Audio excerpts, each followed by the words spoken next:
안녕하세요. 법향 한입입니다. 오늘도 부처님 말씀 한 입 마음에 담아가세요.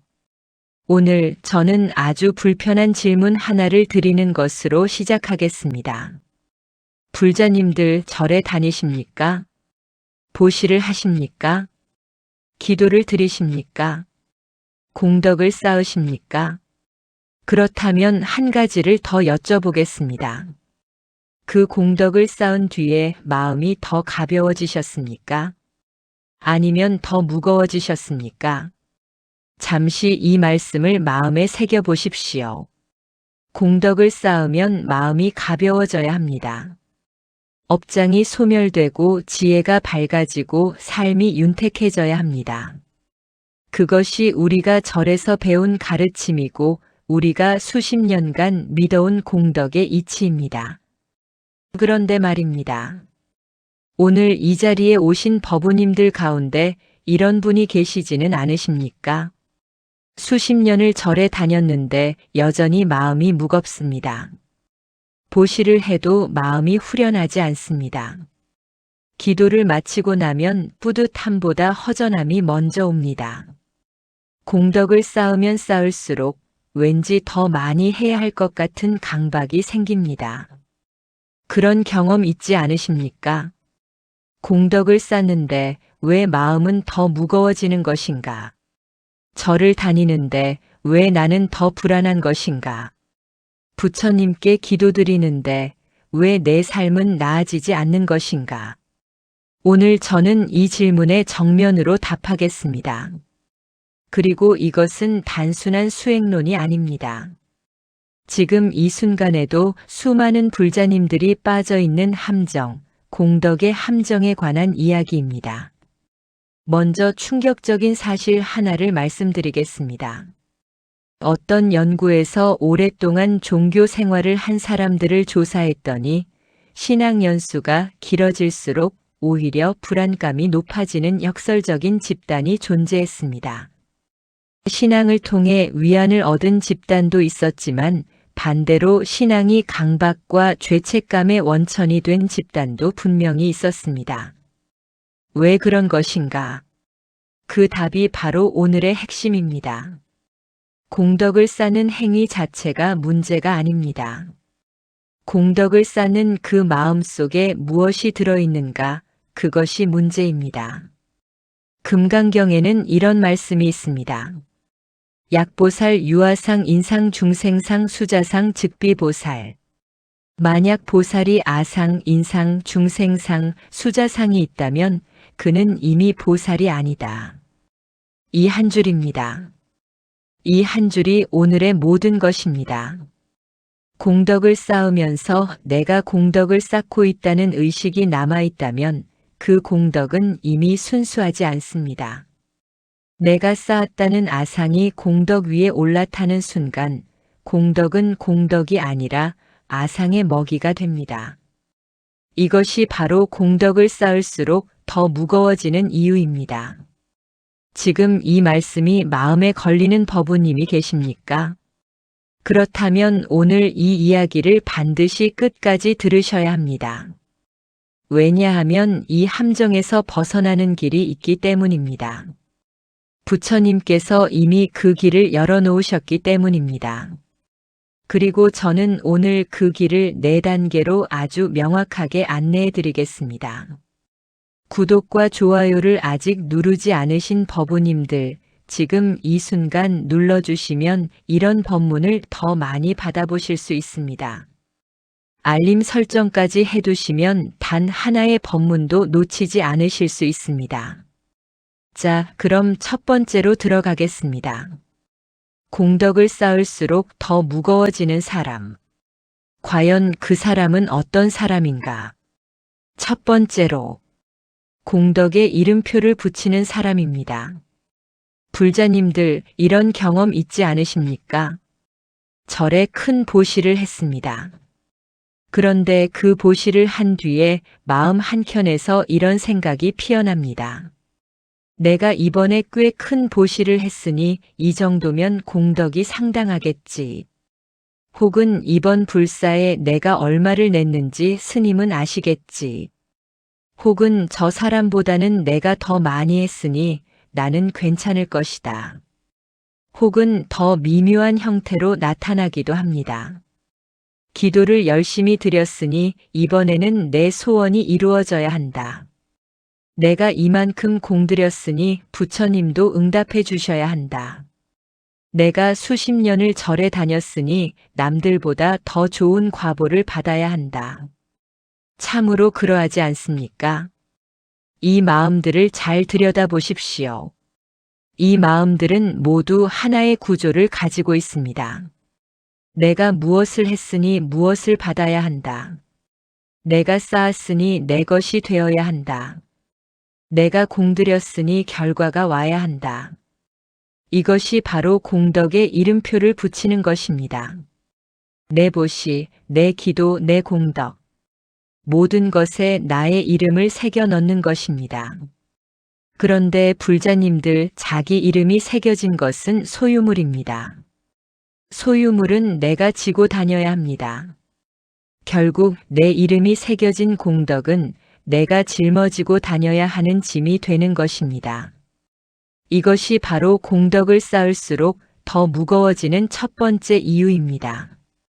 부처님 당시에 이런 일이 있었습니다. 양무제라는 황제가 있었습니다. 중국 역사에서 불교를 가장 열렬히 숭상한 황제 중 한 명이었습니다. 그는 수많은 절을 지었고 수천 명의 승려를 공양했으며 셀 수 없는 불사를 일으켰습니다. 그리고 어느 날 달마 대사가 중국에 오셨다는 소식을 듣고 친히 모셔다 물었습니다. 짐이 이토록 많은 사찰을 짓고 이토록 많은 승려를 공양했으니 그 공덕이 얼마나 되겠습니까? 달마 대사의 대답은 단 한마디였습니다. 없다.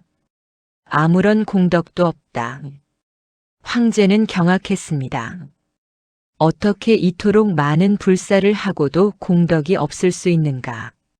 하지만 달마 대사는 조금도 흔들리지 않고 말씀하셨습니다. 인천소가 유루지인 여영수영 수유비실. 세간적 과보란 그림자처럼 형체를 쫓는 것이요. 비록 존재하는 것 같으나 실제하지 않는다. 양무제는 이 한마디에 크게 충격을 받았습니다.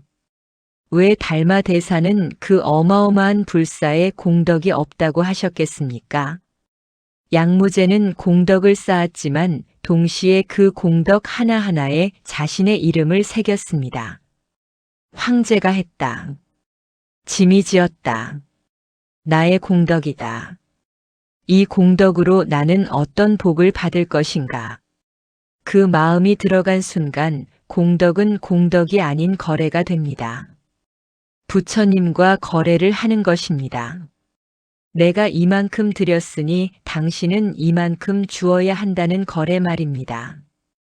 그러나 법은 거래의 대상이 아닙니다. 진리는 흥정의 대상이 아닙니다. 금강경에서 부처님은 이렇게 말씀하셨습니다. 보살 어법 응무소주 행어보시. 보살은 법에 있어서 마땅히 머무는 바 없이 보시를 행해야 한다. 머무는 바 없이. 응무소주. 이 네 글자가 전부입니다. 내가 했다는 것에 머물지 말라. 내가 얼마를 냈다는 것에 머물지 말라. 내가 이만큼 공덕을 쌓았다는 것에 머물지 말라. 그 머물미 이름표입니다. 그 이름표가 짐이 됩니다. 보시를 하고 잊으십시오. 기도를 드리고 놓으십시오. 공덕을 쌓고 비우십시오. 이것이 말처럼 쉽지 않다는 것 저도 압니다. 수십 년을 수행해도 이 한 가지가 안 된다는 것 저도 압니다. 하지만 불자님들 적어도 알아야 합니다. 내가 지금 이름표를 붙이고 있는지 아닌지 그것만이라도 알아차려야 합니다. 알아차리는 것이 수행의 시작입니다. 알아차리지 못하면 수십 년을 수행해도 제자리입니다. 지금 이 말씀이 마음에 꽂히는 법우님 댓글에 이렇게 써주십시오. 나는 이름표를 붙이고 있었습니다. 라고요. 그 한마디가 여러분의 수행을 한 단계 도약시켜 드릴 것입니다. 그리고 지금 보고 계신 법우님들 중에 주변에 오랫동안 절에 다니는데 왜인지 모르게 더 힘들어 보이는 분이 계십니까? 이 영상을 그분에게 꼭 보내주십시오. 이것이 또 하나의 공덕이 됩니다. 단 이름표 없이 말입니다. 자, 공덕에 이름표를 붙이는 문제를 보셨습니다. 그런데 이름표를 붙이는 것보다 더 깊은 곳에 더 무서운 함정이 있습니다. 두 번째로 그 함정을 열어보겠습니다. 두 번째로, 공덕으로 두려움을 사려는 사람입니다. 불자님들 솔직하게 한번 들여다보겠습니다. 처음 절에 나오시게 된 계기가 무엇이었습니까? 순수한 구도심으로 시작하신 분들도 물론 계십니다. 그러나 많은 분들이 이런 계기로 시작하십니다. 아이가 아팠을 때, 사업이 어려웠을 때, 가족 중 누군가가 큰 수술을 앞두었을 때, 나 자신이 병원에서 무서운 진단을 받았을 때, 두려울 때 절로 오십니다. 불안할 때 부처님을 찾으십니다. 그것이 나쁜 것이 아닙니다. 그것이 인간입니다. 두려움 앞에서 더 큰 힘을 찾는 것, 그것이 인간의 본성입니다. 그런데 문제는 그 다음부터입니다.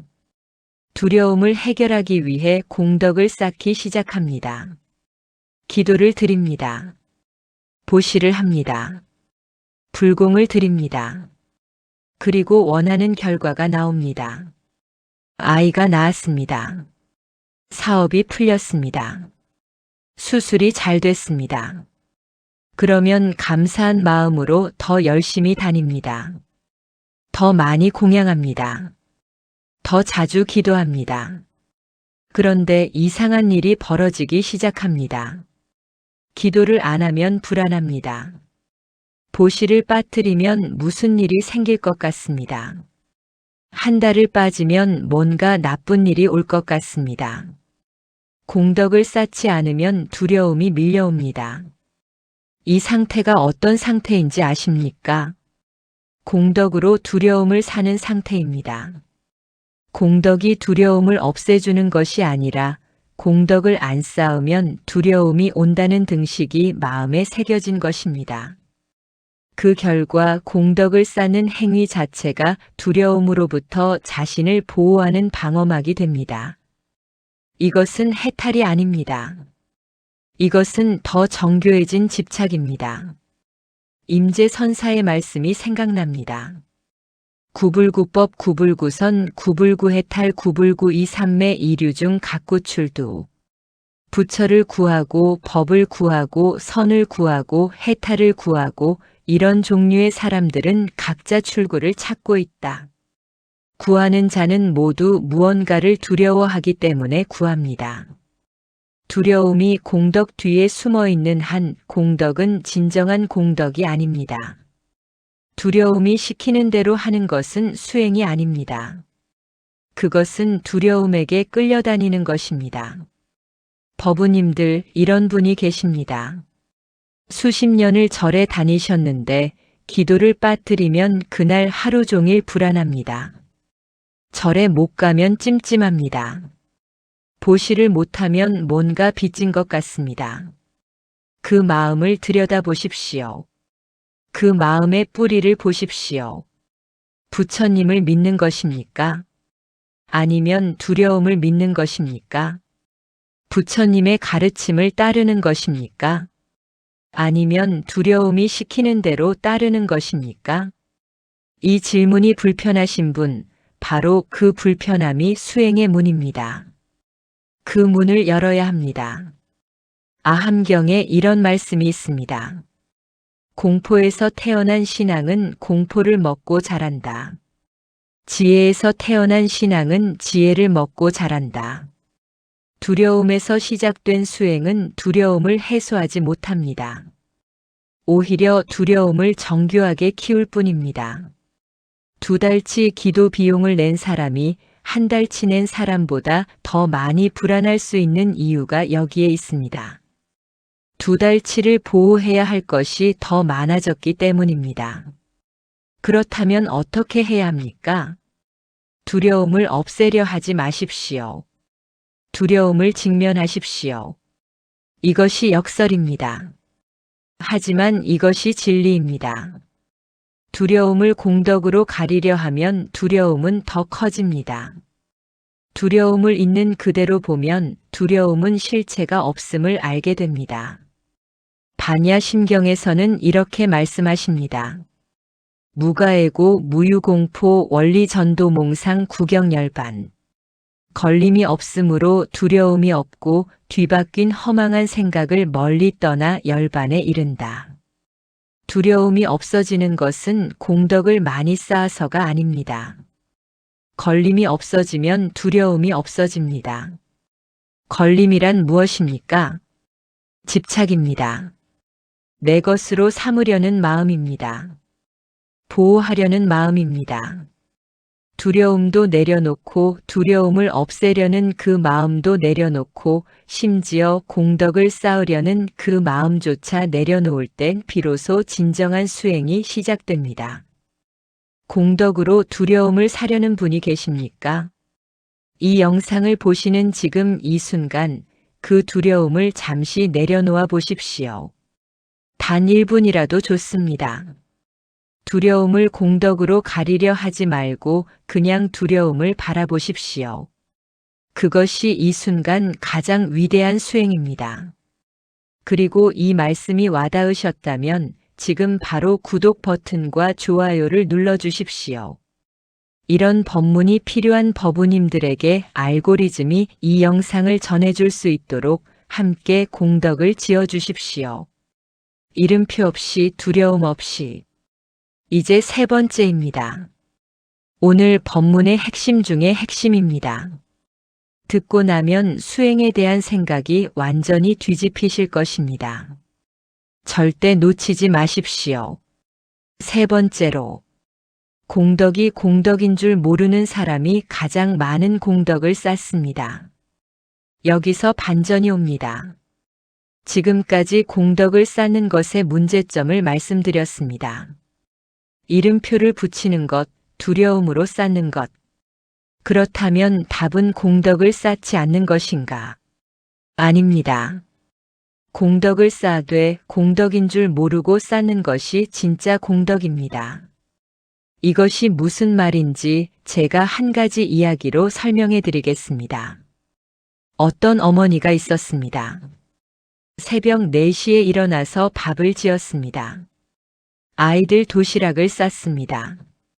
일하러 나갔습니다. 집에 와서 저녁을 지었습니다. 빨래를 했습니다. 아이들을 돌봤습니다. 그리고 밤 12시에 잠들었습니다. 그 어머니는 단 한 번도 내가 지금 공덕을 쌓고 있다 라고 생각한 적이 없었습니다. 그냥 했습니다. 당연하게 했습니다. 사랑이기 때문에 했습니다. 그 어머니의 삶이 공덕이 아닙니까? 그것이 가장 순수한 공덕입니다. 이름표 없이 두려움 없이 보상 기대 없이 그냥 흘러나오는 행위. 그것이 진정한 공덕의 모습입니다. 자, 이제 금강경의 가장 중요한 구절을 살펴보겠습니다. 불자님들 이 구절을 들으시면 처음에는 황당하다고 느끼실 수 있습니다. 그러나 이 황당함 속에 깨달음이 있습니다. 수보리야 어이오나 열애가 드간욕 따라 삼맥삼보리야.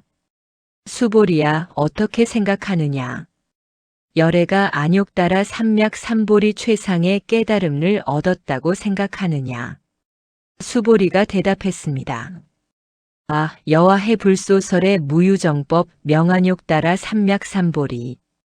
제가 부처님의 말씀을 이해한 바로는 안욕 따라 삼맥삼보리라고 이름 붙일 만한 정해진 법이 없습니다. 무유정법. 정해진 법이 없다. 이것이 무슨 뜻입니까? 부처님도 내가 깨달음을 얻었다 고 말씀하지 않으셨습니다. 내가 최상의 공덕을 지었다 고 말씀하지 않으셨습니다. 깨달음이라고 이름 붙일 수 있는 깨달음이 없다고 하셨습니다. 이것이 역설의 절정입니다. 가장 많은 공덕을 지으신 분이 나는 공덕을 지었다 고 말씀하지 않으셨습니다. 가장 높은 깨달음에 이르신 분이 나는 깨달았다 고 말씀하지 않으셨습니다. 왜 그렇겠습니까? 공덕이라고 이름 붙이는 순간 그것은 이미 공덕의 틀에 갇히기 때문입니다. 깨달음이라고 이름 붙이는 순간 그 깨달음은 이미 개념이 되기 때문입니다. 개념은 살아있는 진리가 아닙니다. 조주 선사께서 이런 말씀을 하셨습니다. 지도문안 유혐간택. 지극한 도는 어렵지 않다. 다만 가리고 선택하는 것을 싫어할 뿐이다. 가리고 선택한다는 것이 무엇입니까? 이것은 공덕이고 저것은 공덕이 아니다. 이것은 좋은 것이고 저것은 나쁜 것이다. 이것은 쌓아야 하고 저것은 버려야 한다. 이 모든 분별이 바로 간택입니다. 공덕과 비공덕을 나누는 그 마음이 도리어 공덕을 무너뜨립니다. 이런 이야기가 있습니다. 어느 날 한 스님이 남전선사를 찾아와서 물었습니다. 무엇이 도입니까? 남전선사께서 대답하셨습니다. 평상심시도. 평상의 마음이 곧 도입니다. 평상의 마음. 특별하지 않은 마음. 애쓰지 않는 마음. 공덕을 쌓으려 하지도 않고 공덕을 안 쌓으려 하지도 않는 마음. 밥 먹을 때 밥 먹고 잠잘 때 잠자는 마음. 그 마음이 도입니다. 그 마음이 공덕입니다. 이것을 듣고 너무 어렵다고 느끼시는 법우님이 계십니까? 그 느낌 당연합니다. 이것이 수십 년을 수행해도 안 되는 이유입니다. 머리로는 알겠는데 몸이 안 된다는 그 답답함 저도 압니다. 하지만 불자님들 한 가지 말씀드리고 싶습니다. 지금 이 설명을 듣고 아, 내가 이름표를 붙이고 있었구나 하고 알아차린 그 순간. 그 순간이 바로 공덕을 쌓은 순간입니다. 공덕인 줄 모르고 쌓은 공덕입니다. 왜냐하면 법우님은 지금 그냥 알아차렸을 뿐이니까요. 알아차리려고 공덕을 쌓은 것이 아니라 그냥 알아차린 것이니까요. 그 알아차림, 그것이 진짜입니다. 그것을 놓치지 마십시오. 법화경에는 이런 말씀이 있습니다. 일체 중생 개유불성 열애지견. 일체 중생이 모두 불성을 가지고 있으니 이것이 곧 열애의 지혜이며 안목이다. 법우님 안에 이미 부처님의 성품이 있습니다. 공덕을 쌓아서 불성을 얻는 것이 아닙니다. 이미 있는 불성을 덮고 있는 것을 걷어내는 것이 수행입니다. 공덕도 마찬가지입니다. 공덕을 만들어내는 것이 아닙니다. 이미 공덕인 삶을 공덕이 아닌 것으로 덮고 있는 이름표, 두려움, 계산, 그것을 걷어내는 것이 수행입니다. 그것을 걷어내는 순간 법우님의 평범한 하루하루가 전부 공덕이 됩니다. 밥 한 끼 나누는 것이 공덕이고 지나가는 사람에게 길을 알려주는 것이 공덕이고 힘든 사람 옆에서 잠시 앉아 있어 주는 것이 공덕이고 지금 이 법문을 마음 열고 듣는 것이 공덕입니다. 그리고 그 공덕 하나하나에 이름표를 붙이지 마십시오. 그냥 하십시오. 그냥 흘러가게 두십시오. 바로 이 세 번째 이야기가 오늘의 가장 중요한 핵심입니다. 핵심을 한마디로 다시 드리겠습니다. 공덕을 쌓으려 하지 마십시오. 공덕이 되십시오. 공덕을 쌓으려 하지 마십시오. 공덕이 되십시오. 공덕을 쌓으려 하지 마십시오. 공덕이 되십시오. 이 세 마디 마음에 새기셨습니까? 지금 이 법문이 마음에 닿으셨다면 꼭 댓글에 한마디만 남겨주십시오. 나는 공덕이 되겠습니다. 라고요. 그 댓글 하나가 이 공간을 법당으로 만들어줍니다. 그 댓글 하나가 다른 법우님의 마음에 닿는 공덕이 됩니다. 이름표 없이. 자, 이제 마지막 네 번째입니다. 오늘 이 자리에 오신 모든 법우님들을 위한 선물 같은 이야기를 드리겠습니다. 네 번째로, 공덕의 무게를 내려놓는 단 하나의 수행법입니다. 불자님들 지금까지 세 가지를 말씀드렸습니다. 공덕에 이름표를 붙이는 것의 문제, 공덕으로 두려움을 사려는 것의 문제, 그리고 공덕인 줄 모르고 쌓는 것이 진짜 공덕이라는 역설. 이 세 가지를 들으시고 고개를 끄덕이셨겠지만 동시에 이런 생각이 드셨을 것입니다. 알겠습니다. 그런데 구체적으로 어떻게 하라는 말씀입니까? 이름표를 붙이지 않으려고 해도 자꾸 붙입니다. 두려움을 내려놓으려고 해도 자꾸 붙잡힙니다. 무거움을 내려놓고 싶은데 어떻게 내려놓는 것입니까? 그 질문 당연합니다. 그리고 그 질문이 나왔다는 것은 오늘 이 법문을 제대로 들으셨다는 증거입니다. 제가 오늘 드릴 수행법은 아주 단순합니다. 특별한 도구가 필요하지 않습니다. 특별한 장소가 필요하지 않습니다. 돈이 드는 것도 아닙니다. 지금 당장 이 자리에서 시작할 수 있습니다. 그것은 바로 회향의 수행입니다. 회향. 불자님들이라면 익히 들어보신 말씀입니다. 기도를 마치고 나서 이 공덕을 모든 중생에게 돌린다는 그 회향 말입니다. 그런데 많은 분들이 회향을 단순한 마무리 기도 정도로 생각하십니다. 기도하고 마지막에 읊는 형식적인 문구 정도로 생각하십니다. 아닙니다. 회향은 공덕의 무게를 내려놓는 가장 강력한 수행법입니다. 회향의 의미를 정확하게 짚어드리겠습니다. 내가 쌓은 공덕을 내 것으로 두지 않고 모든 중생에게 돌린다. 이것이 회향입니다. 내가 쌓은 공덕을 내 것으로 두지 않는다. 이것이 이름표를 떼는 것입니다. 내 것이 아니니 짐이 되지 않습니다. 모든 중생에게 돌린다. 이것이 두려움에서 벗어나는 것입니다. 내 것이 아니니 보호할 필요가 없습니다. 보호할 필요가 없으니 두려울 것이 없습니다.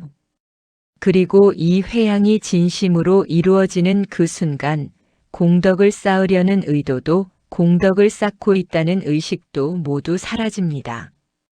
왜냐하면 내 것이 없으니까요. 내 것이 없으니 내가 없습니다. 내가 없으니 아상이 없습니다. 아상이 없으니 진짜 공덕입니다. 육조 해능 스님의 말씀을 빌리겠습니다. 무념 위종 무상 위체 무주의본. 무념을 근본으로 삼고 무상을 본체로 삼고 무주를 근원으로 삼는다. 무주. 머무는 바 없음. 이것이 회향의 다른 이름입니다. 공덕에 머물지 않는 것. 내 것에 머물지 않는 것. 결과에 머물지 않는 것. 이 세 가지의 무주가 바로 회향입니다. 그렇다면 어떻게 회향을 수행으로 삼는가? 구체적인 방법을 말씀드리겠습니다. 방법은 이렇습니다. 하루 중 무언가 좋은 일을 하셨을 때 즉시 마음속으로 이렇게 하십시오. 이 공덕을 모든 중생에게 돌립니다. 이 공덕이 나의 것이 아님을 알고 이 공덕이 온 세상에 퍼져나가기를 발언합니다. 라고 속으로 짧게 말씀하십시오. 절에서 보시를 하셨을 때만이 아닙니다. 길을 걷다가 넘어진 사람을 일으켜 드렸을 때도 하십시오. 힘든 사람의 말을 1시간 들어주었을 때도 하십시오. 맛있는 음식을 나누어 먹었을 때도 하십시오. 이 공덕이 모든 중생에게 돌아가기를 발언합니다. 이것이 전부입니다. 이 단 하나의 습관이 법우님의 수행을 완전히 바꿀 수 있습니다. 왜냐하면 이 습관은 공덕에 이름표를 붙이는 그 순간을 알아차리게 해주기 때문입니다. 회양하려고 하는데 마음속에서 이것은 내 것인데 라는 저항이 일어나면 그 저항이 바로 이름표가 붙는 순간입니다. 그 순간을 알아차리는 것이 수행입니다. 회양하려고 하는데 이것을 돌리면 내게 돌아오는 것이 없지 않은가 라는 두려움이 일어나면 그 두려움이 바로 공덕으로 두려움을 사려는 마음입니다. 그 마음을 알아차리는 것이 수행입니다. 이렇게 하루에도 수십 번 작은 일들을 회양하다 보면 어느 날 법우님은 자신도 모르게 이름표를 붙이지 않는 삶을 살고 계실 것입니다. 두려움 없이 공덕을 짓는 삶을 살고 계실 것입니다.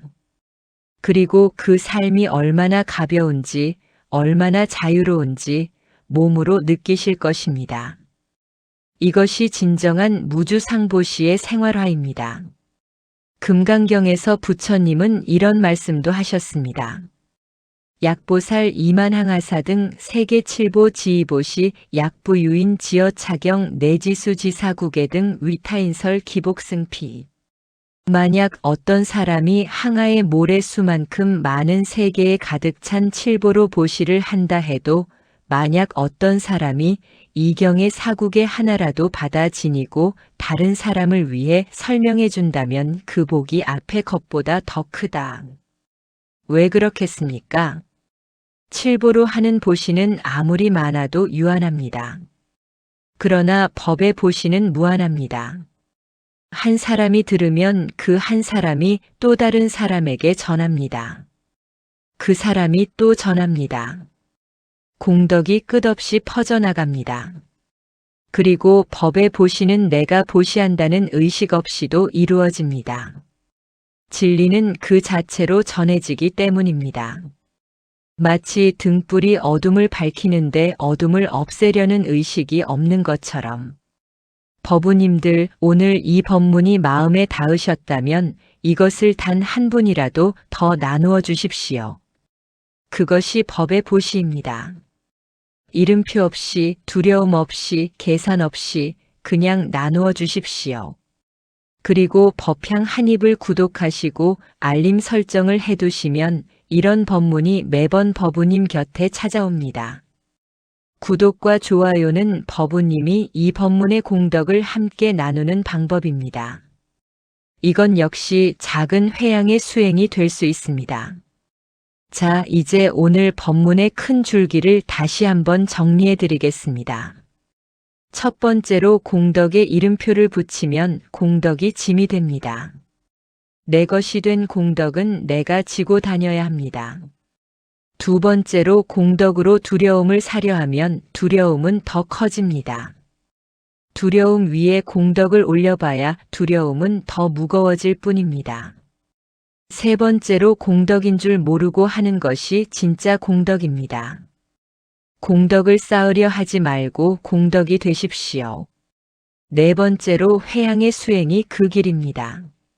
하루의 작은 선행 하나하나를 모든 중생에게 돌리는 습관이 이름표를 떼고 두려움을 내려놓는 가장 구체적인 수행법입니다. 이 네 가지를 다시 한번 마음에 새기겠습니다. 이름표를 떼십시오. 두려움을 내려놓으십시오. 공덕이 되십시오. 그리고 회양하십시오. 이름표를 떼십시오. 두려움을 내려놓으십시오. 공덕이 되십시오. 그리고 회양하십시오. 이름표를 떼십시오. 두려움을 내려놓으십시오. 공덕이 되십시오. 그리고 회양하십시오. 자, 이제 오늘 법문의 마지막 이야기를 드리겠습니다. 불자님들, 법우님들, 보살님들, 오늘 이 자리까지 함께 해주셔서 참으로 감사합니다. 오늘 말씀드린 내용이 처음 들으셨을 때 조금 불편하셨던 분들이 계셨을 것입니다. 수십 년 동안 공덕을 쌓아왔는데 그것이 아상의 먹이가 될 수 있다는 말씀. 두려움으로 기도를 드려왔을 수 있다는 말씀. 처음에는 억울하거나 당혹스러우셨을 수 있습니다. 그러나 그 불편함이 법이 들어오는 문입니다. 편안할 때는 변화가 없습니다. 불편함이 느껴질 때, 뭔가 건드려지는 것이 있을 때, 그때가 바로 변화가 일어나는 때입니다. 오늘 이 불편함을 느끼셨다면 그것은 법우님 안에서 무언가 깨어나고 있다는 신호입니다. 그 신호를 소중히 여기십시오. 조주 선사께서 이런 말씀을 하셨습니다. 문도 불여구도 구도 불여견도 견도 불여행도. 도를 듣는 것은 도를 구하는 것만 못하고, 도를 구하는 것은 도를 보는 것만 못하고, 도를 보는 것은 도를 행하는 것만 못하다. 오늘 이 법문을 들으셨습니다. 이것이 문도입니다. 이제 구도하십시오. 이제 견도하십시오. 그리고 반드시 행도하십시오. 행도는 거창하지 않습니다. 오늘 저녁 식사를 하신 뒤에 이 한마디만 마음속으로 하십시오. 이 한 끼의 공덕을 모든 중생에게 돌립니다. 그것이 행도의 시작입니다. 내일 아침 눈을 뜨셨을 때 이 한마디만 하십시오. 오늘 하루의 공덕을 모든 중생에게 돌립니다. 그것이 행도의 연속입니다. 그리고 어느 날 자신도 모르게 이름표 없이, 두려움 없이, 계산 없이 살고 계신 법우님을 발견하실 것입니다. 그날이 오면 그것이 바로 공덕이 되신 날입니다. 불자님들, 오늘 이 법문 하나가 법우님의 삶을 바꿀 수 있습니다. 그리고 법우님의 삶이 바뀌면 법우님 곁에 있는 한 사람의 삶이 바뀝니다. 그 한 사람이 또 다른 한 사람을 바꿉니다. 이것이 법이 퍼져나가는 방식입니다. 이것이 공덕이 퍼져나가는 방식입니다. 오늘 이 법문을 끝까지 들어주신 법우님들께 진심으로 감사드립니다. 그리고 아직 구독과 좋아요, 알림 설정을 하지 않으신 분들께 다시 한번 말씀드립니다. 지금 이 순간 구독 버튼을 눌러주시고 좋아요를 눌러주시고 알림 설정을 해두십시오. 그것이 법우님이 이 공간을 법당으로 함께 만들어주시는 방법입니다. 이 작은 행동 하나가 또 다른 법우님에게 이 법문을 전해주는 공덕이 됩니다. 이름표 없이 두려움 없이.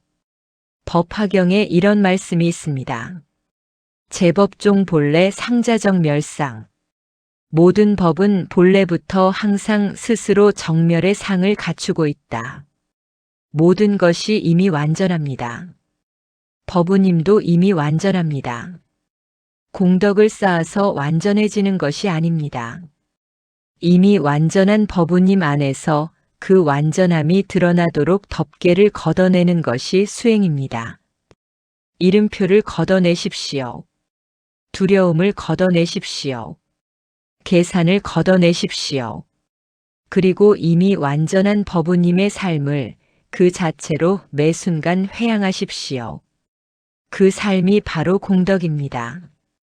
그 삶이 바로 수행입니다. 그 삶이 바로 부처님의 가르침입니다. 오늘 이 인연으로 만나 뵐 수 있어서 참으로 기뻤습니다. 부디 오늘 말씀 하나 가슴 깊이 품고 돌아가십시오. 공덕을 쌓으려 하지 마십시오. 공덕이 되십시오. 이 공덕이 모든 법우님들께 회양되기를 발언합니다. 나무아미타불, 나무아미타불, 나무아미타불.